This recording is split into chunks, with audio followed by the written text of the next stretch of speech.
The Sky Dungeon is a treacherous expanse of dangers floating in the distant skies over Tokyo.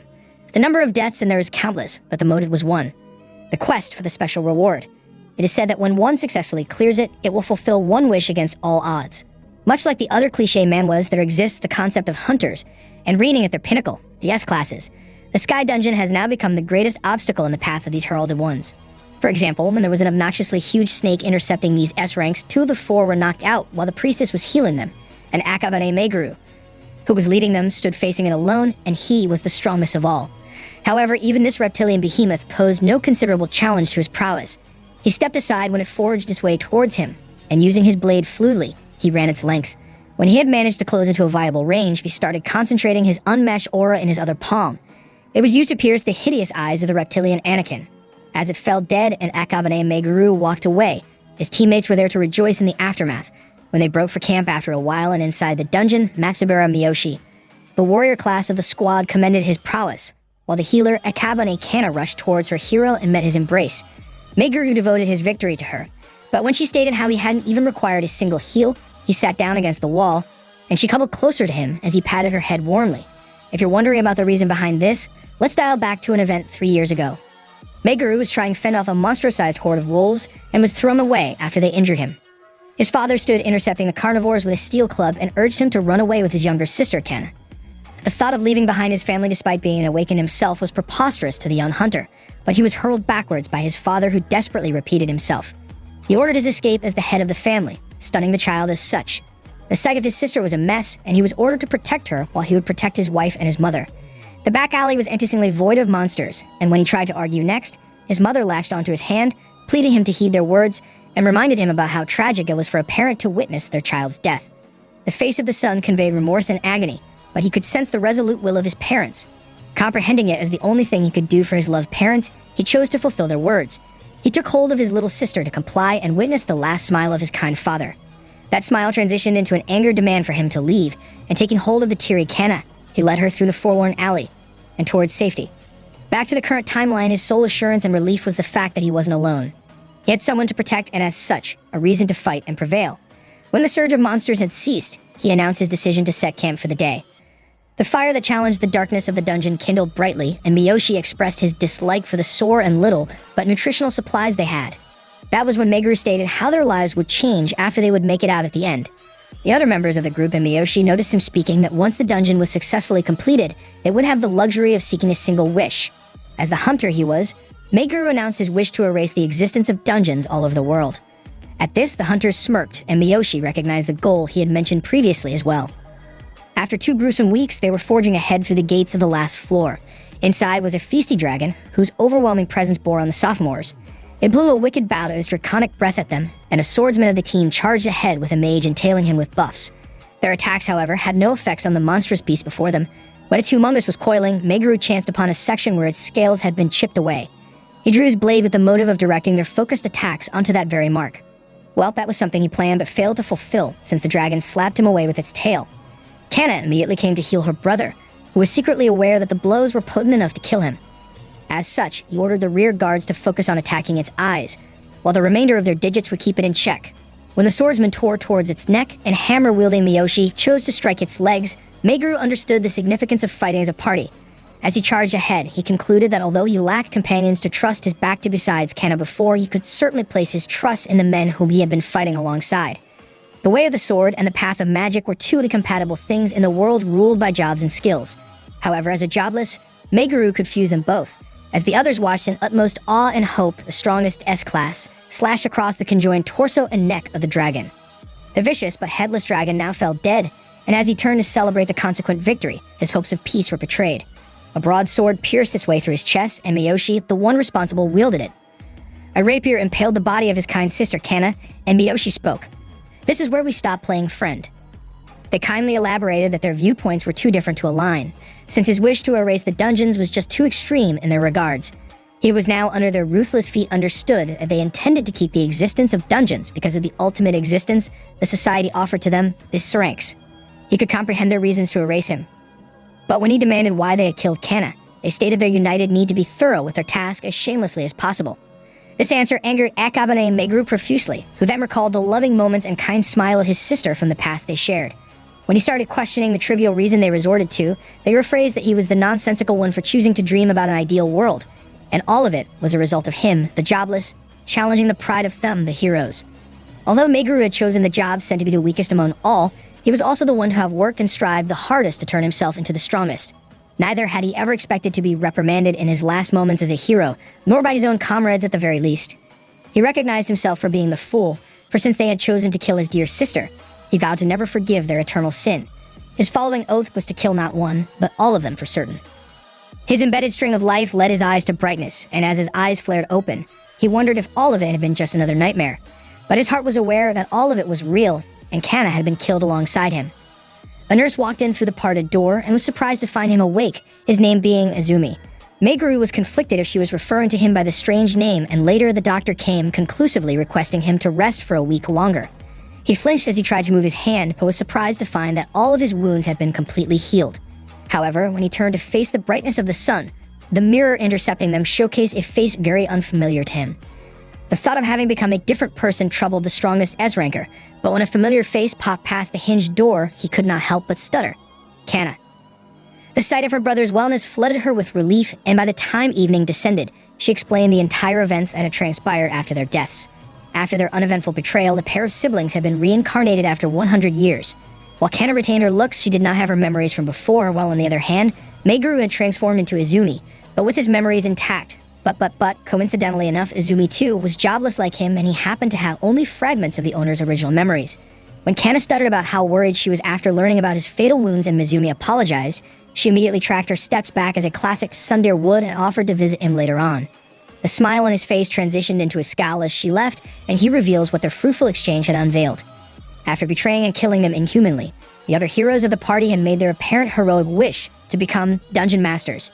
Each of the ruthless ones started to rule their respective dungeons across the globe, and eventually, the saviors turned into enemies of humanity. In Kana were the only ones desiring a peaceful world, and although those had unfortunately obtained immortality by becoming dungeon masters, they were unfortunately alive after his century-old reincarnation. His vow to exact his vengeance against their unforgivable actions was omnipresent, and his first step against them was as clear as the daylight that followed a few days later. On this day, he was venturing out to the dungeons once again, since after his century-long break, he was ought to grow stronger once again, to avenge himself against the now dungeon masters and ex-heroes. Kana was concerned once again because of his joblessness nonetheless. Meguru realizes that the jobless job was still infamous because of its inability to specialize in either magic or sword. However, that was of no concern to him, since assuring her once again, he revealed that the jobless had their own way of doing things. Their verbal reunion was intercepted as two goons appeared, and the Meguru inside recognized the ones responsible for hospitalizing the Izumi outside, coincidentally enough betrayed in a dungeon. When the evident leader demanded him to avoid speaking about their deeds, the one inside was resolute to repay the owner by avenging him simultaneously. When he cockily questioned their methods of seeking a favor from someone, the man snapped to apparently educate him once again. He hurled his massive fists at him, confident that his D-rank potential would overwhelm the F, that, unfortunately, was denied since the F-ranking jobless first smashed his face outright. Hurled into the wall behind, the D-ranked descended to the ground as his partner watched. Refuting to allow the F-rank his luxury of life, the other charged, and Meguru realized that his new body was oddly weaker than his previous one. However, it wasn't considerable enough to hinder his level of experience. Snatching away the dagger, he broke it in half, demanding if he intended to continue. Kana staggered as the goons left in a hurry, for she felt that the Meguru she knew of was nowhere to be found. As a conclusive deduction, the protagonist finds his body to have been weakened. That, however, can be negated by the hardness spell that he could cast without any hindrance. As such, regaining his previous levels was the key for him to seek. On their way through a mountainous trail, he was seeking information on the various monsters, while contemplating how a rise in his successful dungeon clears would be followed by a proportionate rise in status. To find and slaughter the ones responsible, he had no choice but to approach the powers he required steadily and one by one. Having reached the peak a tad bit late, he apologized to the ones awaiting their grace, before heading inside the E-rank dungeon, which was already a level higher than him, an F-rank. Having gathered all the due ones, their group forged their way inside through the whirling portal. However, on their way inside, the leader glanced at the late recruit's information and threw a wicked glare at the F-ranks alongside his sidekick, confusing the jobless beholder. Inside the pristine cave full of stalactites and stalagmites, the party of 6 headed onwards. The 2 leaders of the pack demanded them to stop and decided to reveal their plan of attack.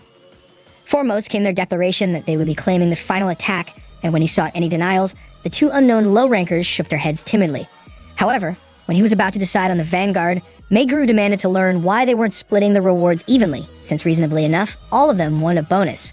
The leader then explained that since the monsters went berserk right before their end moments, a powerful blow like his was required, unlike the ignorant F rank before him.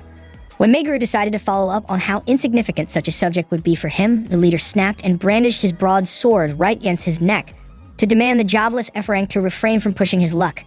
The other guy, a mage, sneaked into Meguru's vicinity and, latching onto his shoulder, suggested the weakling to resort to silence. The latter of the three groups politely requested Meguru to comply, and when Kana joined in, he decided to forfeit his urge to argue. Finally, content with his agreement, the leading pair set to move, while also claiming the loot that was to follow. The term loot was very different from the rewards the Hunter Association offered, since it referred to the raw materials gathered in the dungeon, but the greed that he encountered now wasn't anything new to the newbie veteran. They moved in 3 divided pairs of 2, and when multiple pairs of Crimson Eyes gleamed ahead of them, they later discovered the boar-like monsters intercepting their parade. At the leader's signal, the latest pair dove headfirst, and after they dealt with the initial requirements, the other 2 captains moved to claim the cream of the crop. When a boar chose to rush at the reincarnator, he chose to summon the magic of his distant past. He took off into the air above and fixating the magical hands of the horde below. Meguru unleashed a massive blast of dense black aura that seared them. While the leader was taken aback at the scene unfurling before him, another of the beasts chose to trample him. However, it didn't last long, for the black aura was soon directed towards it, and standing past the disintegrating corpse of the boar was the F-ranked Meguru. The initial shock was overbearing for the leader, but when handed the loot he had demanded, he grits his teeth and states that he would have been fine without his help. When argued if he could manage it alone, he retorted, stating that the sudden surge had been just another fluke. With trembling legs, the arrogant leader demanded them to cease their idle dawdling, and before long, they intervened with the mystical innermost doors of the boss room. Cheekily calling out to the F-rank tailing them, the 2 ordered him to refrain from intervening henceforth and asked the 2 remainders to abandon their needless worries, since their confidence in one-shotting the boss was overflowing the hint of pride. Kana, however, suggested Meguru to follow the venture's rear end, and the party ascended towards the parted doors of the treacherous dungeon. A figure overcast by murky shadows was sitting in the center of the chamber and turned to grin at them through its hideous fangs and humongous size in Tau. The leader dove without a tinge of hesitation, and while the broad sword was used to slash across its hide, the magician chose to launch simultaneously blows of magical fire. The impact they caused was an assuring one, since the ones responsible earned themselves the luxury of flaunting verbally. However, it didn't last long. As the mist parted ways to unveil the smiling figure inside, their emotions of confidence turned into disbelief. The Crimson Eyes glowed as it hurled its claw-like hands towards them and took away the precious hands of the swordsman in an instant. The repulsive nails shone brightly out of the dark, and the hands of the mage combusted. The owner screamed in desperate agony at the unsightly sight of his destroyed hands, but it was yet to turn to the worse, for the monster snatched them in its hands. The screams of the swordsman ceased as he was feasted upon, and although the P for pride turned into P for plea, the mage found neither help nor life. The blasphemous sight horrified the onlooking squad, but Meguru decided to dial back his memories to the near past, and recalled how the monsters inside were oddly stronger than the usual variants. Furthermore, since the boss itself was far off the association's deemed levels, the only explanation left was that it was a disguised dungeon. The monster glared down at the figure of Meguru bathing in his dense aura, but contradictory to the others' thought of him fighting it, the F-rank Jobless hunter planned to take it down.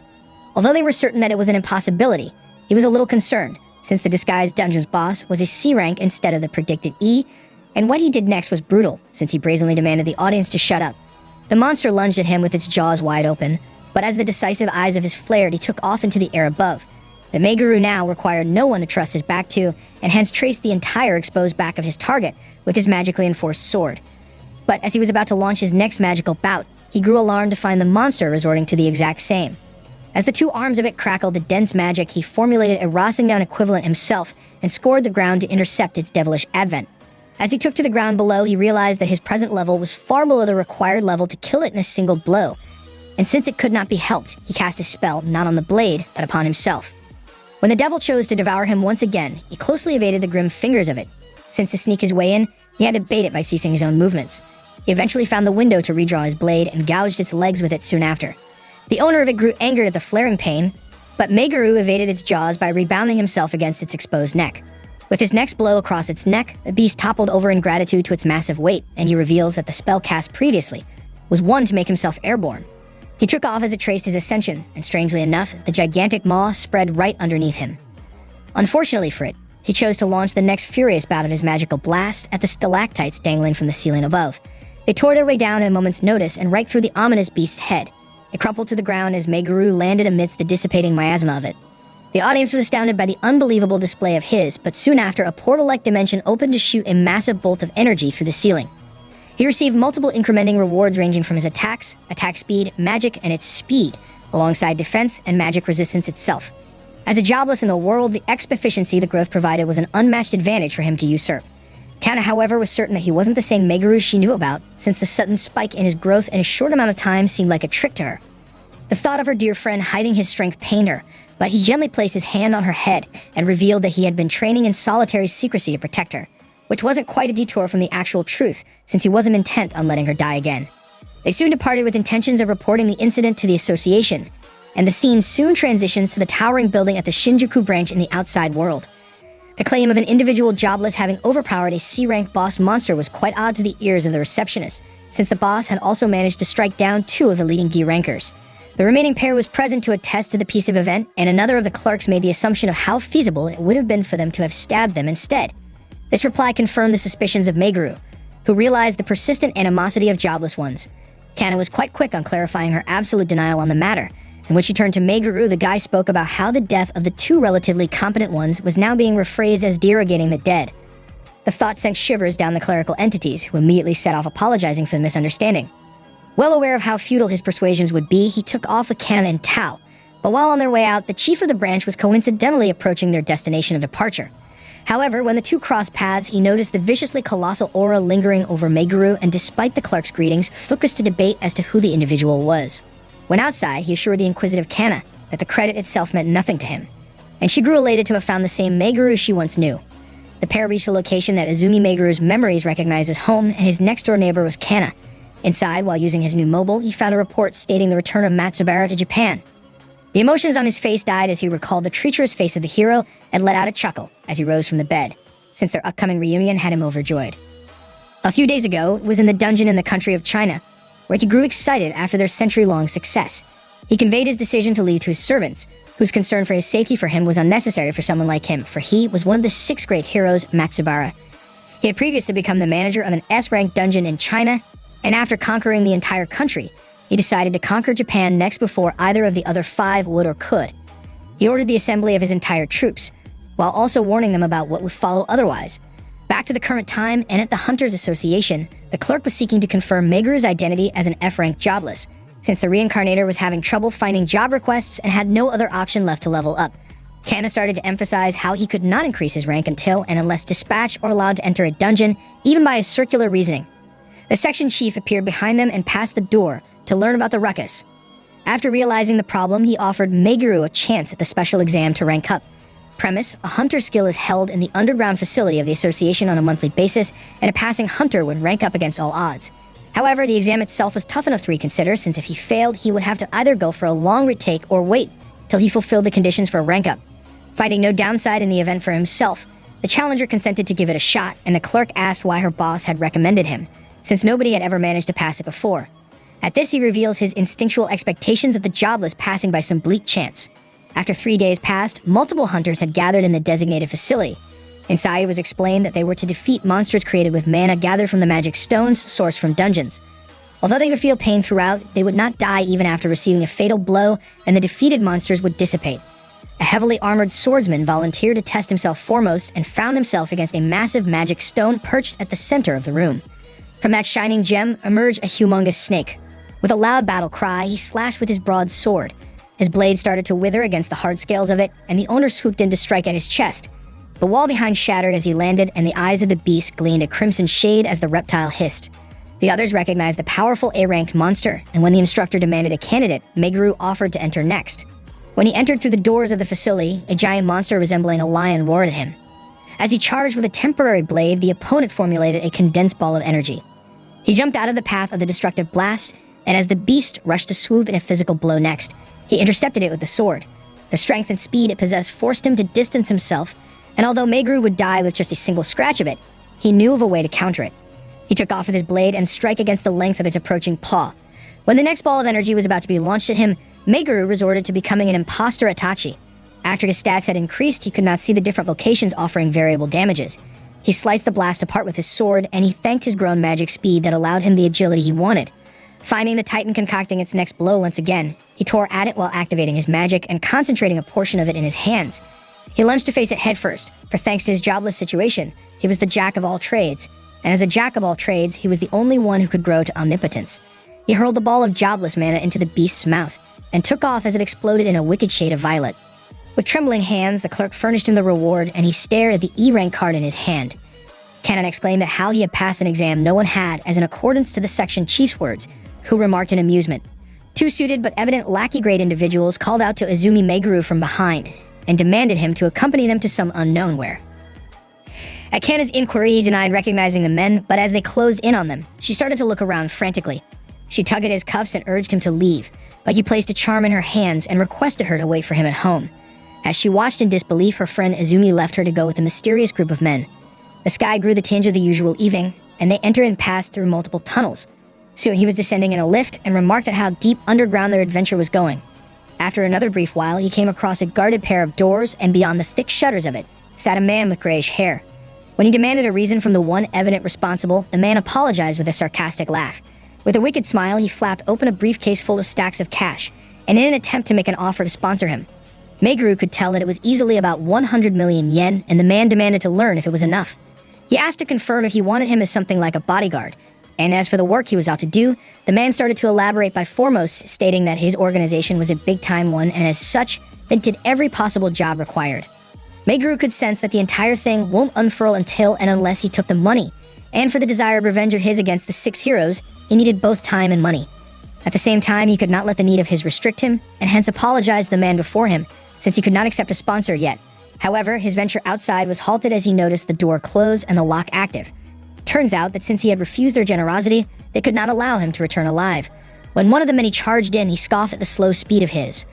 Contradictorily enough, he failed to evade or block it. While the wall behind cracked as he landed impactfully, he grew baffled at how the hell it transpired. With wicked smiles, the men revealed that the room itself had limited oxygen. Although the outside corridor had proper ventilation, the special room they were in did not. As for the expendable goons, they had special enchanted rings that Meguru recognized as a magic tool. He rose to disregard the bit of surprise he had, since they had but managed to slow him partially. He charged once again, and although the man let out a scornful laugh at him, he switched his path at a moment's notice and threw the man away with a punch. The other monkeys exclaimed at the impossible scene, and took to charging at him in unison. One of them brandished a wicked dagger that was coated in a vicious liquid while on its way to Meguru. The target kicked it away as the man screamed, and although his senses were dulled by a fraction, he could simply act accordingly. The remaining trio tore at him with their numbers, but after he threw them a magical glare, all of them were lolling around on the floor below. An evident superior now removed his coat and commended him for having taken down the 6 weaklings instantaneously. Claiming to be different from the staple dosage of goons, he ripped his shirt, and after a while, his body started to convulse and rage as a strange energy occupied him. His size increased exponentially, and furnishing a battle axe, he hurled it at Meguru, who jumped away for the floor to shatter. He recognized the Berserker class, famous for sacrificing one's speed and sanity for a crazy offensive power. In his past, he had only even witnessed one of their kind who was incredibly strong. Now, however, he felt extremely sorry for such opponents of his. He resorted to quickly evading the next series of blows and stared down at the Berserker, whose weakness was his endless magic resistance. Being a Jobless, he was the sole archenemy for their kind with unparalleled mobility and magic attack power. His decisive attack pierced its way to the insane man below and impaled the center of its torso. The Berserker fell to the ground as he descended and turned to face the last remaining one with his decreased stamina. Strangely enough, the man applauded his performance and praised the one qualified to spike his interest. Although Meguru generously demanded of him to open the shut pair of doors, the man brought out a remote and claimed to have found the weakness of the powerful talent. Meguru's eyes flared open as he recognized the figure of Kanna that appeared on a nearby screen. The omnipotent Jobless with his peanut brain then realized that they had followed her, and the enemy cackled while stating the uncertain things his men might do to her. He could not help but feel praise for being a monster, while from across the screen resounded the desperate voice of Kanna, who pleaded Meguru to save her, and he could but only curse at the old swordsman before him. Evil smiles dotted the face of the men who lusted for the freedom their boss had provided them with. At a final desperate call from Kanna, an electrifying magic circle flared around her and electrocuted the surrounding men while she sat wondering what had happened. From the pocket of her coat dropped the charm Meguru had presented her with, and recognizing the same, she grew relieved for having been saved by her friend. The silent transmitter troubled the old man holding it, and even further when Meguru questioned if he had deemed him foolish. Previously, he had made the charm with the loot from the disguised dungeon. The magic tool could be activated from far away by consuming magic stones, and he had made it such that it would be triggered whenever Kanna would be in danger. Although its quality itself was inferior to what specializing alchemists could create, making a cheap imitation was a joke for the Jobless. At his next warning, the man was forced to unlock the doors, and as it parted for him, he turned to demand the reason for him to choose him. Disregarding his passing the exam, he wanted to learn why he had chosen a hunter who had a hard time making an honest living. Frightened, the man revealed that he was in need of amassing a force of strong hunters for a certain person that Meguru questioned once again. When he found no reply, he placed his blade against the man's neck and demanded him to talk. Terrified, the man revealed that it was all for the former hero, Matsubara Miyoshi. He had no answer as to why and desperately repeated himself when Meguru made a cut on his cheek. Pissed and frustrated, he retracts his blade and warns him against ever messing with Kana in the future and walks away from the morbid scene of terror he had created. Back at home, he rushed the door to Kana's room, who clung to him in relief. She assured her wellness at Izumi's query, and as she brought up the protective charm, he apologized for having left her and praised her for pulling through. Afterward, they say discussing the events in her room and decided on how futile it would be to report it to the police, who would be rendered incapable against someone like Matsubara. He urged her to pack her things with a tone of urgency, and as for why, it was because of how dangerous it was for her to be left alone. As for where to, it would be Meguru's house until she found herself somewhere else. She grew flustered at the idea of his and emphasized how problematic it would be for him. He proudly claimed to have a double bed and found no problem with her intrusion, for she was someone he cared about. He could not find any reason not to consider himself as her family, and as she shouted how fine it would be if it was him, he stared back like a classic douchebag. Plotting our next destination at the underground hideout, Matsubara demanded explanations while the elder trembled in an attempt to greet him. As he reported his failure to having failed to scout a specific hunter, the former hero grabbed his hair in evident anger and sought further details. The agonized old man stated the name of Izumi Meguru, and the mention flared the eyes of Matsubara. Furthermore, when he mentioned how strong the Jobless was, he started to dial his memory to the past, and the impossible thought of a Meguru came to pass. Although he usually sorted such matters immediately, he ordered an investigation of the Jobless, since the precarious name made him urge for every single detail by any means necessary. When Kana awoke the next morning, she noticed the sleeping Meguru beside her, and although embarrassed initially, started to poke at his cheek. She dressed and put on her shoes, but as she opened the door to go out, her eyes flared in bewilderment since a sinister magical core floated outside. Soon, Meguru appeared, exclaiming at the appearance of a dungeon in such a place. After gauging it to be around the level of rank C, he requested Kana to wait inside. However, she caught on to not just him, but his intentions to venture alone and volunteered to go alongside him. The expanse inside was that of a vast swamp, and they stood before a defeated horde of defeated dog-like monsters.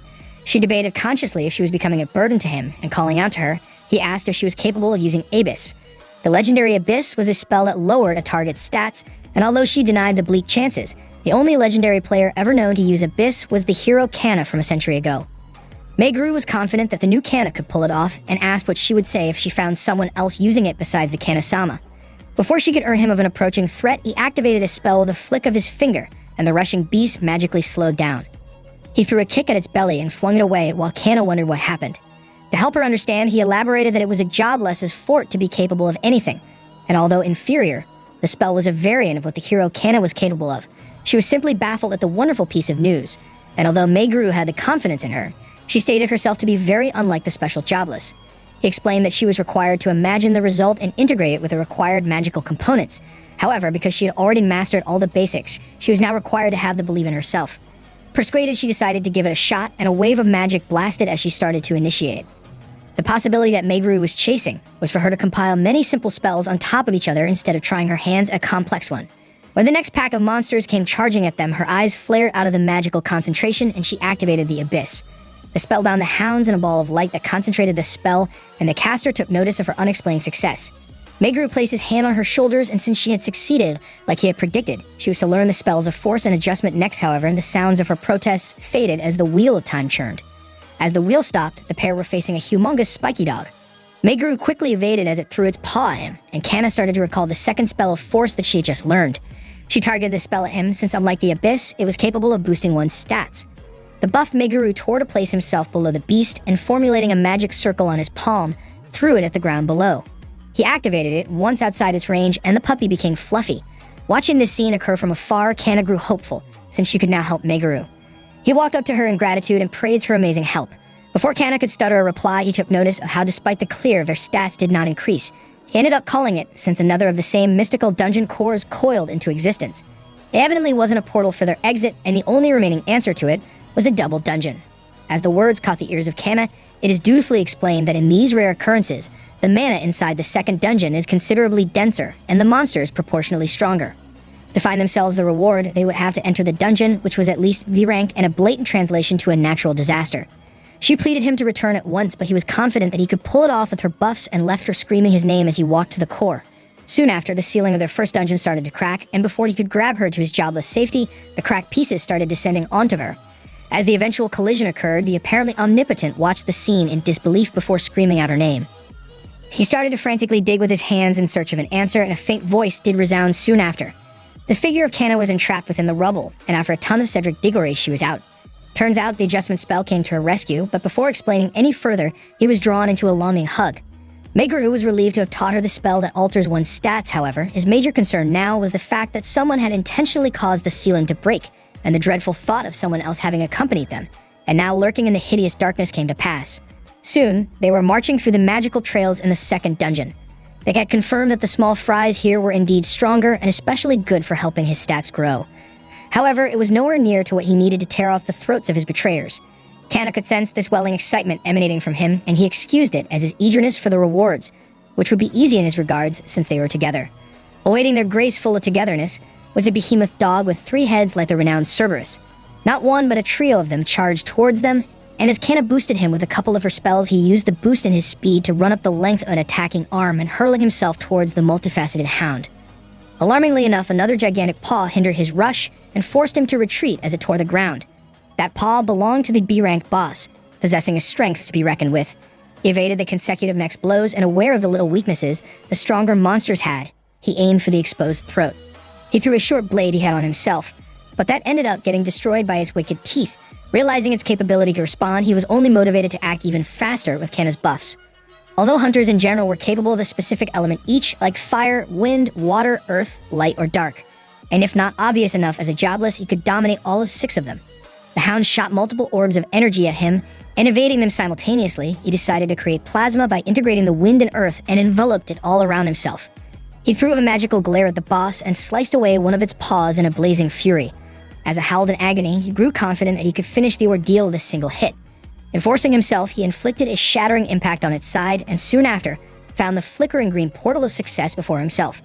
His stats increased one after another, and as a special reward, he received the daily dungeon ticket that allowed him to challenge a C-rank dungeon every day. Then came the concerned Canna, and relaying that the scratch on his cheek was nothing notable, he pocketed the ticket. But his dreaded thoughts came to fruition, since someone was indeed watching his entire display all along. This someone moved to later report it to his boss, the former hero Matsubara Miyoshi. At his report of the competence of the target of the investigation, a grin appeared across the face of the boss. He elaborated on the ease with which Izumi Meguru had cleared the double dungeon, and unlike an ordinary Jobless, he had exceptional skills, stats, and significant of all, experience. The possibility of him climbing onto the spot of a top ranker soon was great, but the single weakness he possessed could negate him to the level of an E-ranker. Content with the fruitful choice he had made, Matsubara presented him with a case full of money, which was evidently more than what he had asked for. When hinted that it consisted of a down payment for his next task, he could deduce that he was being hired to kill the same target. Revealing the name of the ranked hunter as Saito, Matsubara presented him with a wicked blade. At the sight of the sword, he let out a sigh, but eventually ended up agreeing to the luscious offer. While the sun traced the morning of the next day, Meguru stood looking at the ticket before throwing a glance at the face of the sleeping Canna. Neither was he aware of what it was, nor had he revealed its existence to her, considering the uncertainty. Considering himself enough for a C-rank dungeon, he started flowing his mana in an imaginative lock, and the ticket started to glow before long, and he disappeared from the room. The next expanse of a dungeon was exceptionally picturesque, but when he appeared amidst it, he failed to recognize it from his past. While he debated if the exit would appear once he defeated the boss, a pop-up screen appeared behind him, denoting that he was 100th way through the daily mission. He grew alarmed as something rustled behind him and turned to exclaim at a massive horde of crab-like creatures topped off with a flock of monstrous birds. The digits rose as he tore through the numbers, and eventually hit the mark of 100 to learn what was next. He watched in astonishment as the ground before him shattered. He jumped away as a titanic lobster tore through the ground and was evidently of a greater rank than the usual mob. It was evidently the boss of them all, but with his current strength, the C-ranked beast was nothing concerning. He summoned a fiery blast of mana and shot it at the beast, endangering him. As the blazing explosion resulted, the boss was blasted to pieces. Another window flashed before him and offered him a full restoration potion. Realizing that he would not be earning any stats, he accepted the reward, and a vial with a golden liquid appeared out of thin air. As he held it, his body started to fade away and dissipated as he vanished totally. By the time he returned to his humble abode, he found Kana still asleep on the bed and the ticket back in his possession. Once again, the scene shifts to the Hunters Association, where the reincarnated pair was busy conversing. They noticed someone remarking at Meguru and moved to ask if there was something wrong with him. Denying anything, the remarking pair took off towards the exit. Kanan explained that everyone was curious about him after he had passed the promotion exam, and even the clerk came running to him. She announced that they had 2 newly assigned quests, issued from a guy named Saigyo. She reasoned him to have grown interested in him after the exam, and Izumi gratefully accepted it. They convened with the 3 individuals soon, and Saito greeted Meguru, the crazy strong jobless guy. The remaining 2 claimed to be present to make up for the required size of the party, and through the dungeon emerged monsters resembling geckos. Saito blue-bassed the numbers instantaneously, and Meguru praised the A-ranked hunter, only second to the ranks. He formulated a torrent of destructive fire on his palm that he used to deal with the pack charging at him. A smirk spread across the A-ranker, who attested to his prowess personally now. Saito offered him to raid the dungeon alone, and as Meguru consented to the free XP and bonus, the requester went to discuss with the others. Before long, the Jobless was busy setting the lizards ablaze and eventually asked why he had been even invited to the party. With a wicked smile, Saito drew the blade given by Matsubara and soon rushed at the alarmed Jobless, who could only remark at his blinding speed as the blade was swung since it was the answer to his question. Meguru evaded the close blow, and Saito clicked his tongue, having failed. When the uncertain remainders called out to Saiko, he remarked at their annoyance and slit one of their legs with intentions of dealing with them foremost. As the girl grew frightened at the bloody sight of her partner, Saito moved to slice her hands apart. As Meguru questioned the sudden, unexplained event, he noticed that both of their veins had been slit. If he was to save the pair, he was to foremost kill the devil responsible as soon as possible. As Saito approached draped in a wicked aura, he urged Kana to distance herself. Meguru stated how the duel would be a first for him and concentrated the mana of his on his palm. Decisive to exact his revenge at all costs, he threw the concentrated magical blast at the Swordsman. After the massive explosion followed, he was astonished to find Saito standing amidst the dispersing smoke and totally fine. He claimed to bear no ill will towards him, but since he was hired by the great Matsubara, he demanded his target to not hold any grudges against him. He vehemently swung his gifted blade, and as Meguru questioned the familiar but sudden name, he claimed that he had been bothering him for quite a while. He disappeared from his sight and reappeared to hurl his erranked knee at his chest. Meguru coughed at the pain it caused and was kicked away by the attacker. He landed sharply across the cavern's walls and cursed at the predicament caused by the former hero. He had now accumulated considerable fatigue and realized why he had been assigned to deal with the monsters previously.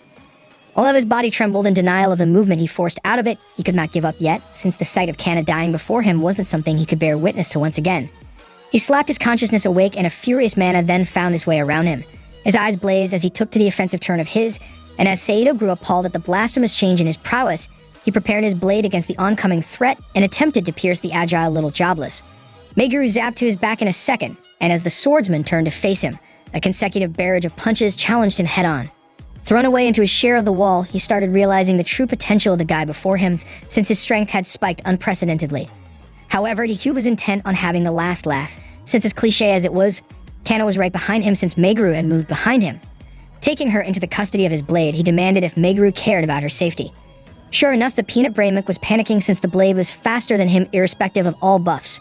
Saito started to whack at him brutally, and he blamed his exhaustion for failing to keep up. But again, in mangas there are plots, and plots are for the MC, and one such example was the potion he had found himself previously. As the final blow was to be dished out to him, he chugged it with the intention of reaching his peak form. The body of his started to overflow as the powers surged and helped him kick the approaching blade away.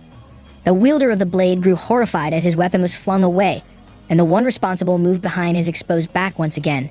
He blamed Saito for having underrun him, and a single precise magical blow pierced through his head. As the corpse started its descent, the sword perched itself into the ground, and Meguru stood gasping for relief. He found it soon enough as he turned to find Kana formulating a spell to heal the 2 members, and although they were breathing, they required immediate medical attention. Now they were to forge ahead to blow past the dungeon to make it faster, and grabbing the hilt of the strange blade, Meguru parted the doors to the boss's lair. Once again, a monster-sized variant of the geckos sprawled intercepting him. Apologizing for his inability to play with it, he plowed through the monster and dissected it by its entire length. The magical exit they sought flared into existence, and the rise in his stats that followed was steep enough to surprise the ranker, who lives a second time. Furthermore, he was awarded the Crest of Duty, and he watched his hand as a sinister black scythe was etched onto it, forcing him to wonder what the hell this is. That concludes the manga. I'm the only one who knows that Jobless is the strongest up until its latest chapter of 11 by the animated glitch Scans. As always, the link will be placed in the pinned comments, and while on your way down, find the subscribe button, conveniently placed right beside the like. Comment job if you too are the weakest jobless.